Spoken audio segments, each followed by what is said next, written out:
officer who shot back. First on Fox. Good evening, I'm Kurt Ludlow. It was a routine police call. In fact, one of the most common, but it nearly turned deadly. Tonight, police say a check fraud arrest turned into a shootout. The shots rang out on Southeast Stark at 119th just before noon today. KPTV's Ryan Deal is still live on the scene. Ryan? Well, Kurt, everyone says this happened so fast with little warning. Take a look. Some of the evidence left behind by police. This is, in fact, a bullet hole that someone would have fired today. What is so amazing here is that there was a police car parked right here. Just beyond it, an actual uniformed police officer. The suspect would have had to walk past both of them before going inside the store, only to find another uniformed police officer dealing with one check fraud case. Soon there would be two, only this time the suspect wasn't going without a fight. Witnesses rushing to the scene, amazed at their own eyes, a gunfight spilling into the street. It was just instantaneous gunfire, just really fast going on. Oh my God, that's a police officer. Most of the gunshots coming from the gun of 31-year-old George Weissman, a police officer on the force for 6 years. They pulled the police officer out, and he was pulling off his shirt and stuff. You can see where the blood was running down and this and that, and oh my God. Officer Weissman and his partner had been dispatched to the Western Union on Southeast Stark and 119th to deal with check fraud, taking one person into custody. The officers probably never imagined someone else would walk in, they say, passing another stolen check. Suspect who ends up shooting Officer Weissman had to walk past a marked police car, which is parked almost directly in front of the business. And the sergeant says once the scheme was discovered and the suspect, now a male, was confronted, he was going peacefully at first, but then all of a sudden turned, firing one shot, hitting Officer Weissman on the side of his head, all in broad daylight. Oh, it was scary. There was not enough time to think about what's going on. It's just you got a little kid sitting in the car and everything. The question now, police say, why two of the same crime and two very different criminals? Both the woman and the man involved in the initial forgery are receiving citations in lieu of custody, which ironically is the same thing that the shooting suspect would have received if he wouldn't have shot a police officer. Back live here to Southeast Portland. That is what is so amazing, say police. The idea that it had to go to this. Police say the typical crime, the typical punishment for this kind of crime is in fact probation. The crime, of course, being check fraud or identity theft. Probation, they say it never had to come to this. We're live in Southeast Portland. I'm Ryan Deal, the 10 o'clock news. Tonight, Officer George Weissman is in good condition at Portland's Emmanuel Hospital in North Portland. That's where KPTV's David Wilson is live tonight with more on that part of the story. Dave? Yeah, doctors here at Emmanuel Hospital will be closely monitoring Officer Weissman's condition over the next 24 to 48 hours. Shot once in the head today, Police Chief Mark Croker said it's a miracle his officer lived. Police say Officer Weissman never lost consciousness, even though he took one slug to the head from an automatic pistol at close range. The bullet entered just above the eyebrow and traveled and then exited the back. Chief Mark Croker says the bullet luckily just grazed Weissman's skull. The chief describes his officer to be in good spirits and that the prognosis for a full recovery is excellent. I was talking with him a moment ago with his wife, Joanna, with his mom, Marion, and his sister, Brenda, and they're all very happy to have him in a good piece. He had a big smile on his face, and he's going to be okay. A 6-year veteran of the Portland Bureau, Weissman was working his Southeast Portland district when shot. I told him, you did a great job, and we're very proud of you. Today's shooting seemed to touch the chief close to the heart. You worry. I do as a dad, you know. Jeez. I'm responsible for them. And I promise their families I'm going to make sure they get home every night safe. And so when we hear something like that, I may as well be, dad or mom as worried as anybody. So. Now, Officer Weissman is in good condition tonight. He does have some swelling on the side of the head and some pain, and doctors are looking for signs of a concussion. But if everything goes well, he could be released as soon as tomorrow evening. We're live in North Portland. David Wilson, the 10 o'clock news. In a statement tonight regarding the shooting, Mayor Vera Katz says, quote, "This illustrates the danger faced every day by law enforcement officers throughout our city. We should be reminded of how much we owe to the men and women who face that danger in order to keep our communities safe." Katz went on to express that her thoughts and concerns are with Officer Weissman and his family. As mentioned earlier, officers believe the suspect in this afternoon's police shooting to be a 16-year-old boy, possibly from the Tri-Cities. Police have not yet released his identity, but we do know tonight that he is in serious condition at OHSU with gunshot wounds to his stomach, chest, and hip. He underwent surgery earlier this evening. Family members from Richland, Washington, we're told, came to be by his side. Now, the last Portland police officer to be shot and killed on duty was Colleen Weibel, who died at the scene of a drug investigation in January of 1998. KPTV's Jim Hyde reports the 44-year-old policewoman was fatally wounded when she and fellow officers broke into a suspected drug house in southeast Portland.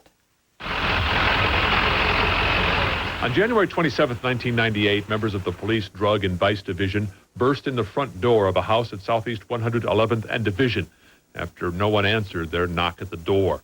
Automatic weapons fire erupted from inside the house and struck Officer Colleen Weibel, both above and below her vest, according to the final police report. She died at the scene and 2 other officers were wounded.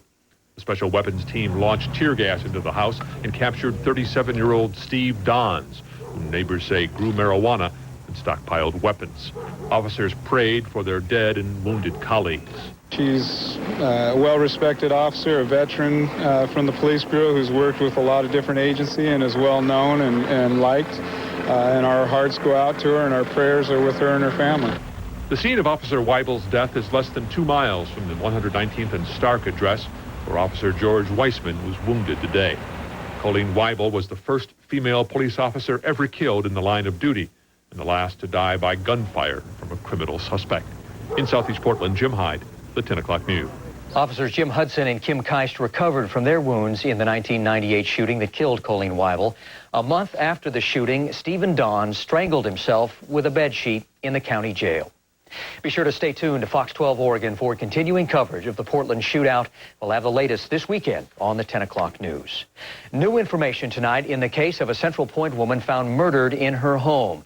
The 911 dispatch center in Medford received a call from the house hours before Carrie Repp was found dead there, but didn't send anyone to check it out because there was no one on the line.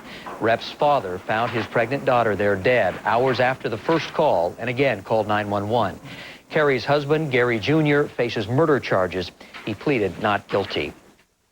An apparent robbery gone bad in Woodburn today. Police were called to a house on Hawthorne Circle and Willow Avenue this morning on reports that there was a burglary in progress. When they got there, they found a person lying in the street, shot to death. That man was 21-year-old Esterbel Rios Gomez. Police aren't sure tonight if the shots were fired in self-defense. We do know Rios Gomez did not live in that house. The investigation continues. 2 men arrested in a arrest stop sex sting were scheduled to be in court today. Ricky Burnham, who works at Hudson's Park Elementary in Rainier, Oregon, missed his arraignment. But this Seattle man pled guilty to patronizing a prostitute. He was sentenced to 1 day in jail, 4 days on a work crew, and fined $650. A 2-year-long theft spree has cost one vending machine company more than $63,000. Tonight, police are one step closer to closing the case. Take a look at this surveillance video and you'll see the entire crime played out on tape. These men have somehow gotten a hold of one of the locks used on these vending machines, and then they made keys that fit the locks. That means the thieves have free reign of the machines until the company replaces all the locks.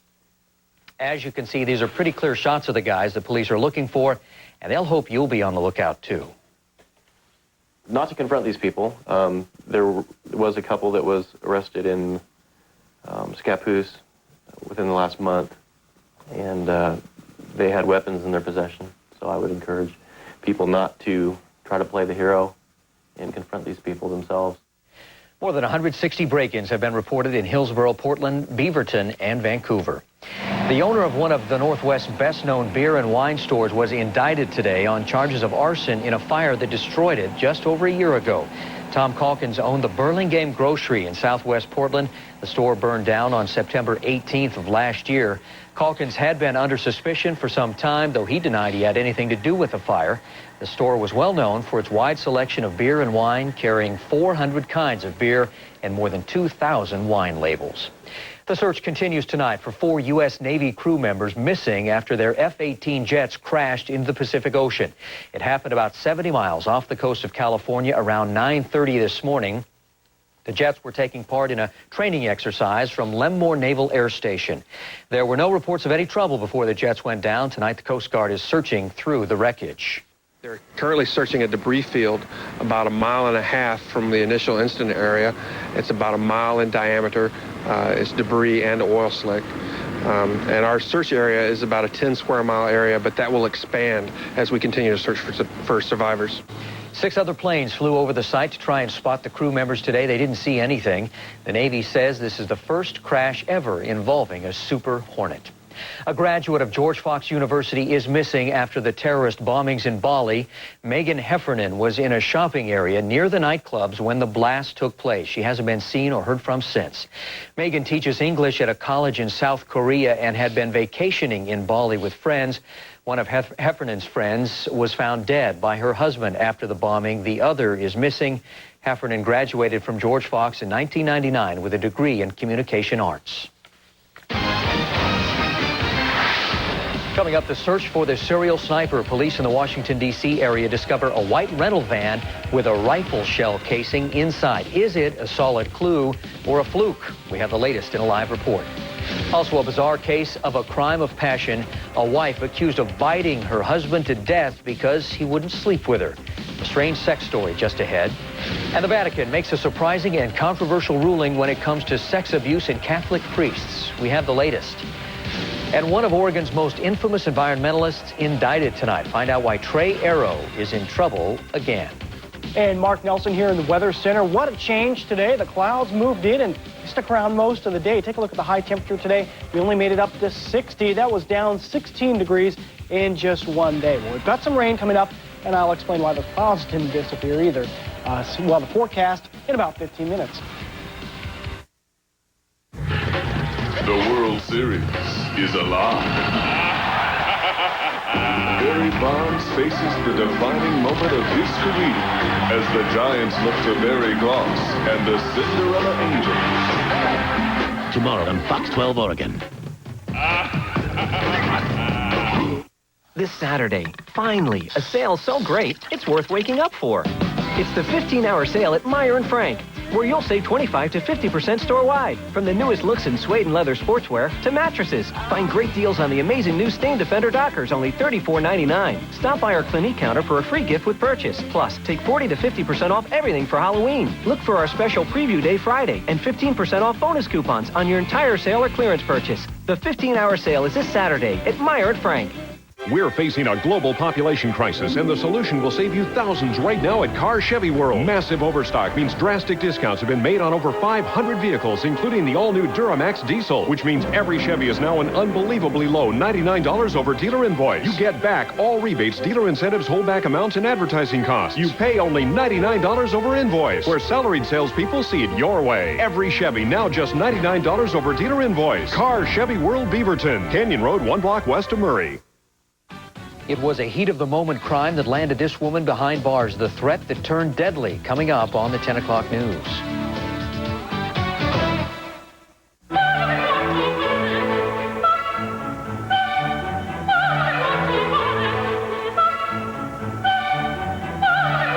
You guys okay here?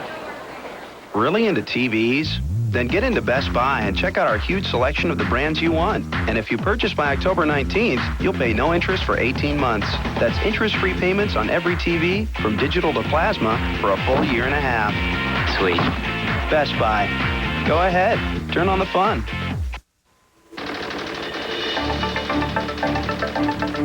These are petition gatherers for ballot measures in Oregon who were caught in the act forging signatures from one petition to another.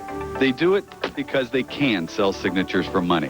By voting yes on ballot measure 26, you can eliminate the financial incentive for forging signatures on petitions, prevent the buying and selling of signatures, restore accountability to Oregon's initiative system. Vote yes on measure 26. These aren't your children's Lincoln logs. Go inside an amazing log home, and a familiar face is joining Good Day Lifestyles this Saturday.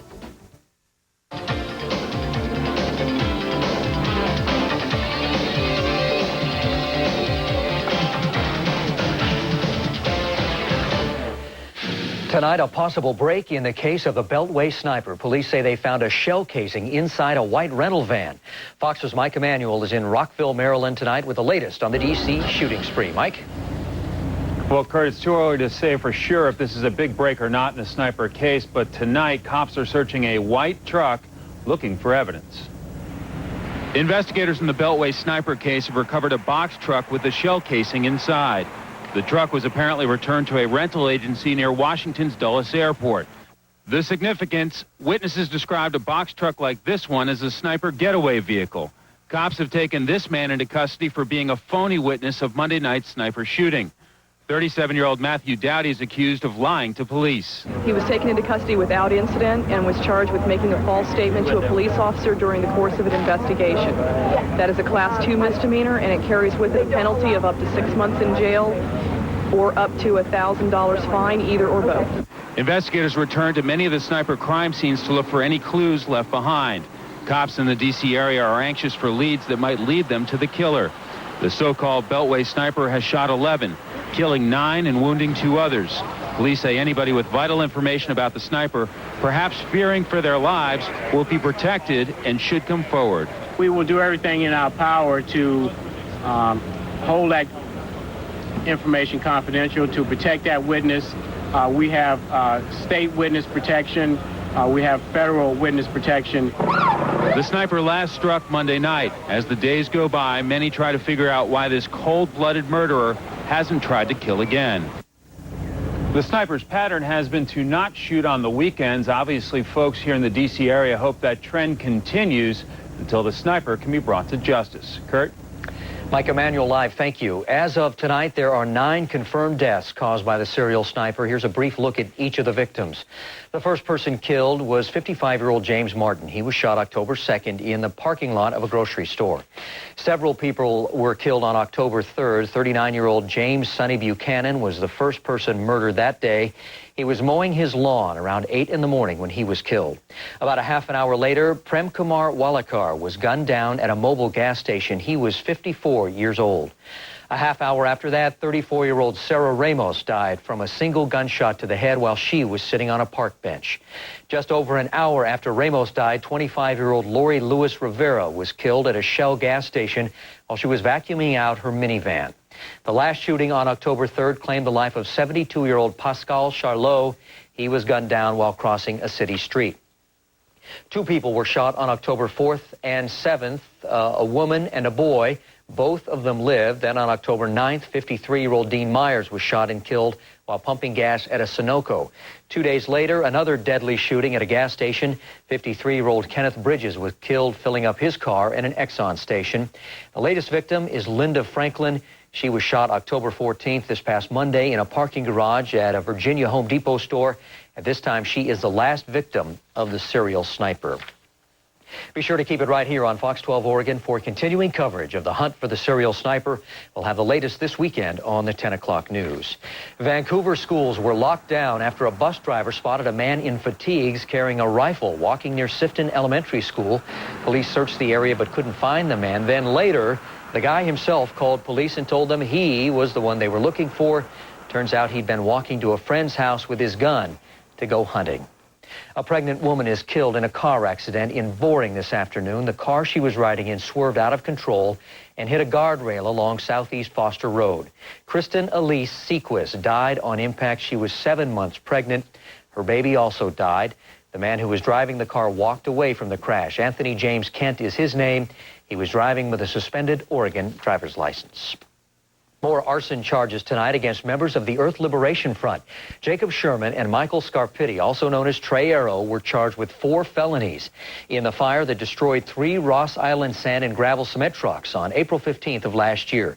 Sherman and Scarpitti already face a 4-count federal indictment in the firebombing of 3 logging trucks near Estacada during last year's protests of the Eagle Creek timber sale.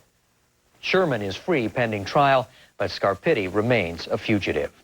Environmentalists are rushing to Portland's defense regarding the cleanup of the Willamette River and the Columbia Slough. They're angry at the federal government for criticizing the way the cities handled the billion-dollar cleanup. The EPA sent a 16-page letter complaining about hundreds of sewage overflows from Portland. And the EPA says once an 11-year sewer project is finished, the river may still violate clean water standards.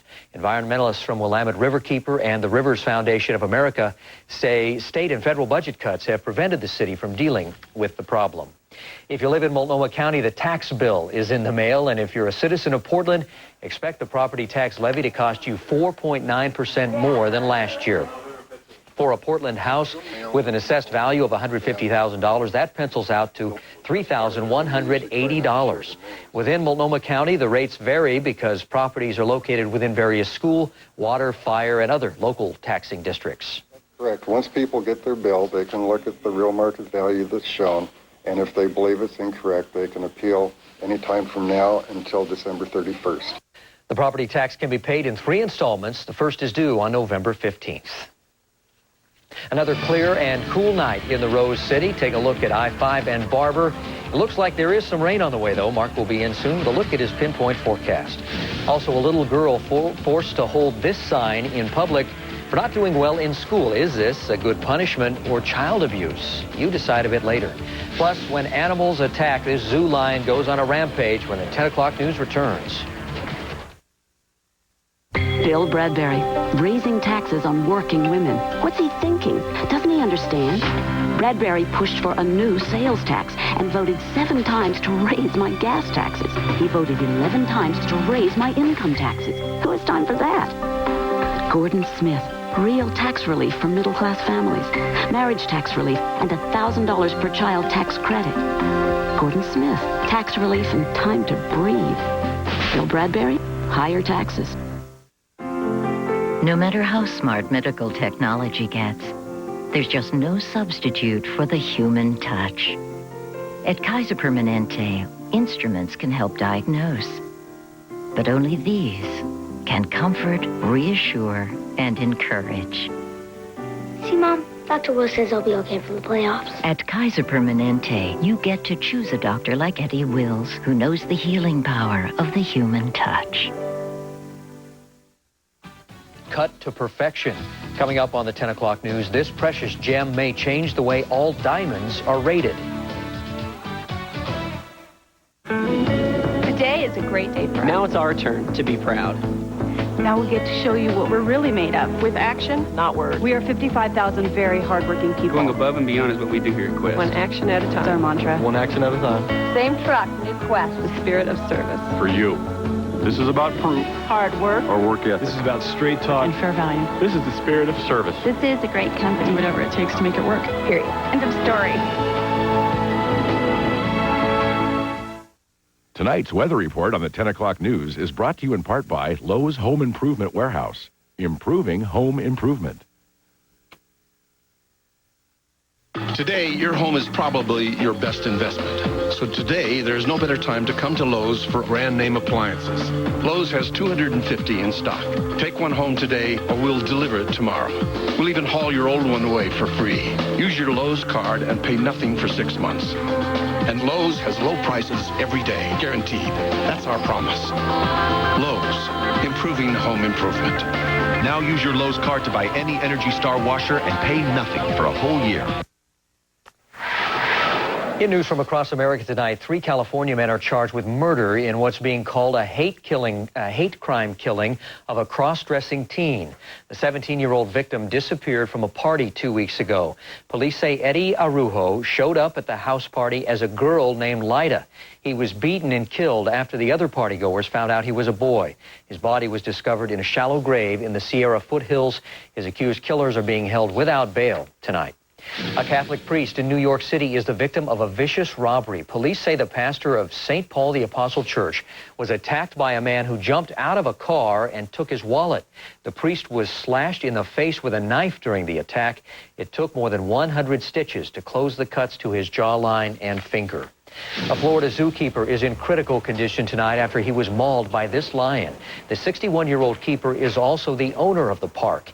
He was giving visitors a tour and stepped inside the lion's cage for a picture when the 500-pound animal lashed out at him. The man is being treated tonight for severe head and neck injuries.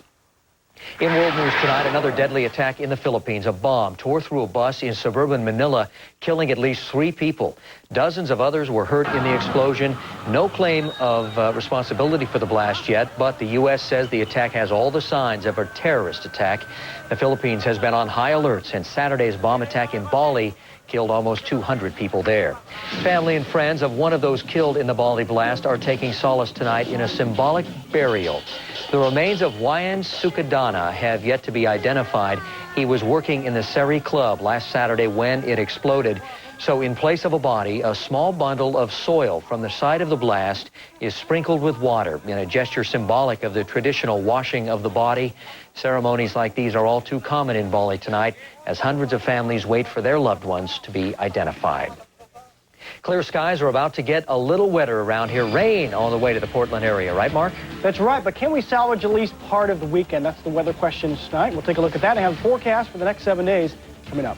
Also, human cloning is a controversial topic, but it may soon become reality. We have the latest on copying a person just ahead. And how could a company in financial trouble hand out extra cash to its employees? We have more on Boeing's big bonuses when the 10 o'clock news returns.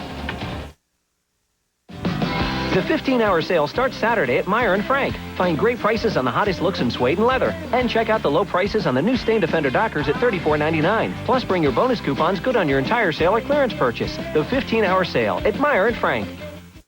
Safeway keeps the savings coming with Price Lock.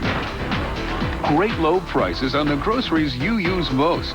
Locked in for 28 days. You'll save on cereal, snacks, frozen foods.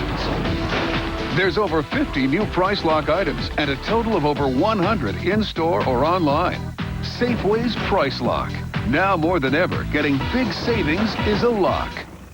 Why get this when you can get KFC's new hot and fresh breast meal for only $2.99? It's the Colonel's Extra Crispy or Original Recipe Chicken Breast with your choice of a home-style side, biscuit, and a medium drink for just $2.99. Or get 10 pieces for only $8.99. There's fast food, then there's KFC.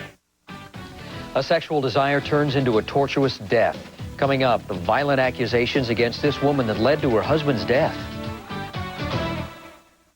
Kevin Mannix says he's against tax increases, but that just isn't true. Mannix has supported over $2 billion in tax increases. He supported raising income taxes, gas taxes, business taxes. He voted for a sales tax twice. And now Mannix wants to abolish property tax limits, which could cost homeowners, even seniors on fixed incomes, thousands. So what's worse, supporting billions in tax increases or not telling the truth about it? I support the initiative system. Last year, I signed a petition for a cause I believe in. Later, I found out my name had been forged onto petitions for measures I don't support. That's what happens when signature gatherers get cash for every name they collect. It shouldn't be this way. We need to eliminate the financial incentive for fraud and forgery. I don't want to worry about where my name ends up when I sign a petition. Restore accountability to Oregon's initiative system. Vote yes on Measure 26. Have you heard? There's something new in Salem. A place where you're going to love to shop. Do you like famous labels and designers? We have over 700 of them, with new fashions coming in all the time, and everyday low prices you won't believe. Plus, more coats than anyone else on the planet. The grand opening of Burlington Coat Factory's beautiful new store. In Salem, in the Lancaster Mall. We're more than great coats. News from around the Northwest tonight. A trial date has now been set in Seattle for Gary Ridgway. He's the man charged with 4 of the Green River killings. He will go to trial on March 16th, 2004, and any additional charges against Ridgway must be filed by next March. The case has been expensive and time-consuming because of the volume of evidence in the case.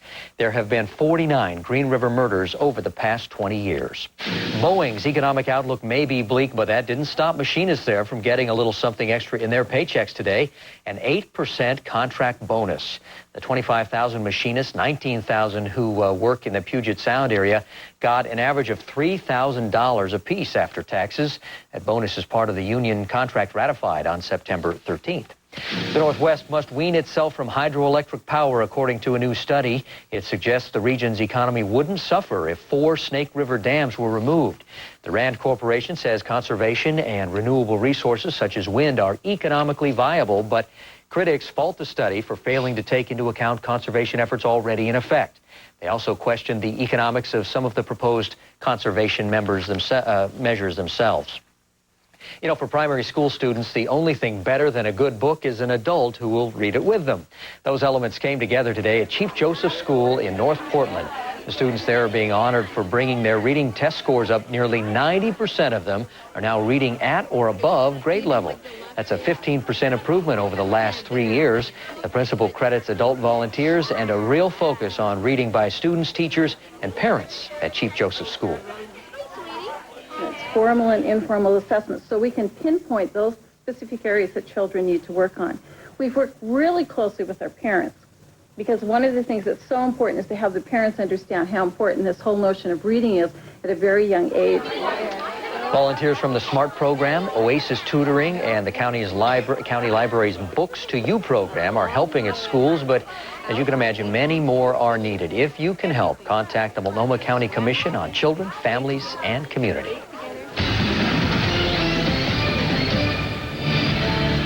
Meteorologist Mark Nelson in now. All right, the big question tonight, is the weekend going to be a blowout rain-wise, or are we going to see a little sun sometime? A little bit of each. It won't be a blowout rain-wise. In fact, tomorrow should be dry, but the rain will move in on Sunday. So Sunday, maybe plan some indoor activities. But today, the big story was the clouds. Boy, the clouds just hung in all day long. Take a look at the satellite picture. And you see here, Portland. Well, let me get over there. Let me hop over to the screen. As Rod Hill would say, right where my fist is, that's Portland right there. I know I just can't do it like he can, but lots of clouds here. These were low clouds stuck west of the Cascades. That's a cool ocean air that moved inland overnight. Notice they don't make it over the mountains, and late this afternoon the clouds kind of cleared from the south.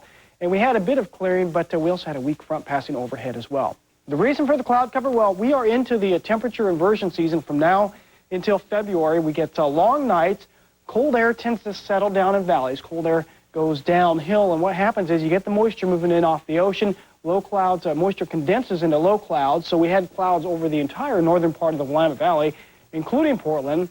And with the late October sunshine, really tough to burn things off or actually evaporate the clouds. So we were only 60 degrees today, and we're going to see the same weather pattern once again for tomorrow. This is the same concept, by the way, as when you have the garden burgers in the freezer at the store. That's why the cold air doesn't come out. You've got warm air above and cold air down below. But that cold air only about 3,000 feet thick today, so you go up to Government Camp, it was warmer up there, and also up at Mount Hood Meadows today in the 60s than it was down here in the valleys. Usually if we were about 60 in Portland, you'd expect a high temperature, maybe 40 or 45 up at Mount Hood Meadows. Now tomorrow the clouds thicken up a bit, so I think Government Camp will be cooler, but still the sunshine all over Mount Hood and east of the Cascades as well. So that's where you need to head tomorrow if you're looking for the sunshine, not here in the valleys. 60 here in Portland today, 64 down at Salem, where the sunshine was beaming down, 75 there over at Redmond. 10 o'clock, the clouds had cleared in the last few hours. I could see the almost full moon out there, but last check out the Storm Team 12 window shows cloudy skies. 52 degrees out at PDX, light winds, and the clouds I think are here to stay for most of the night.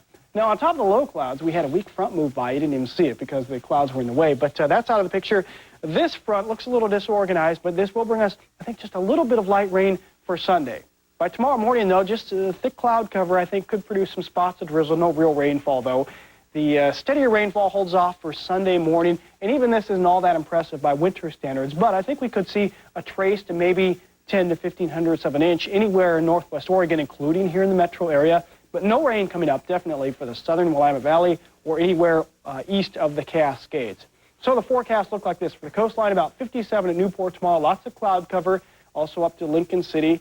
At Tillamook, look for about 60 degrees with mostly cloudy skies. The low clouds are really hanging on, same thing at Cannon Beach.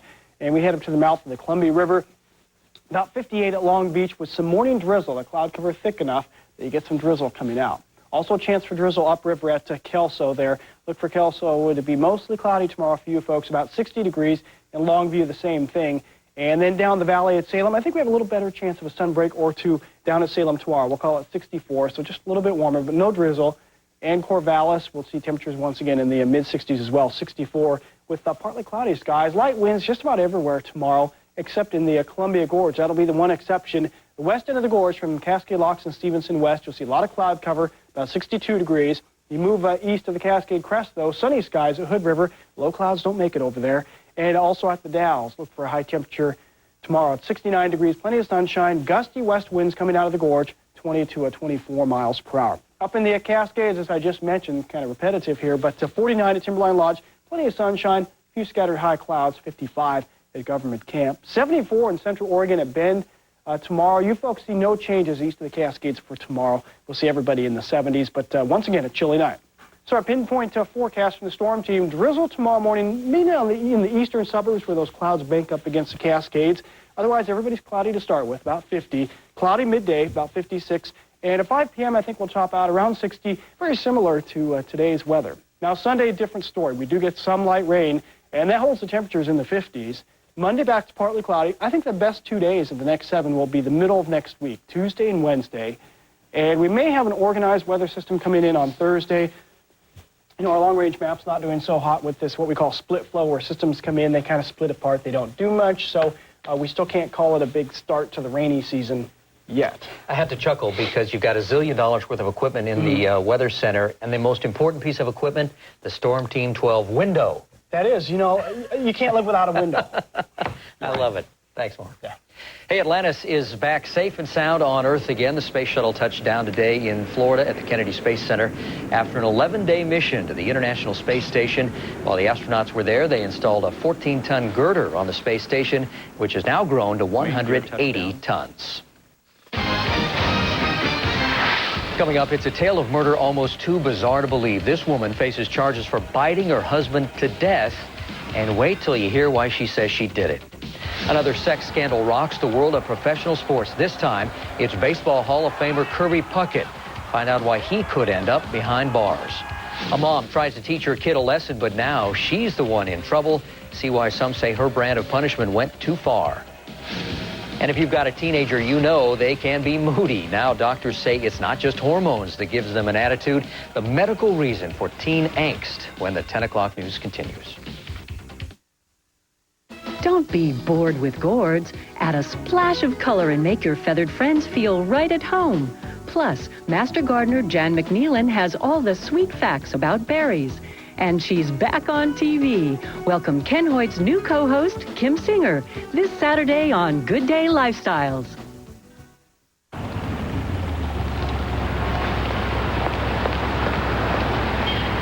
Wow.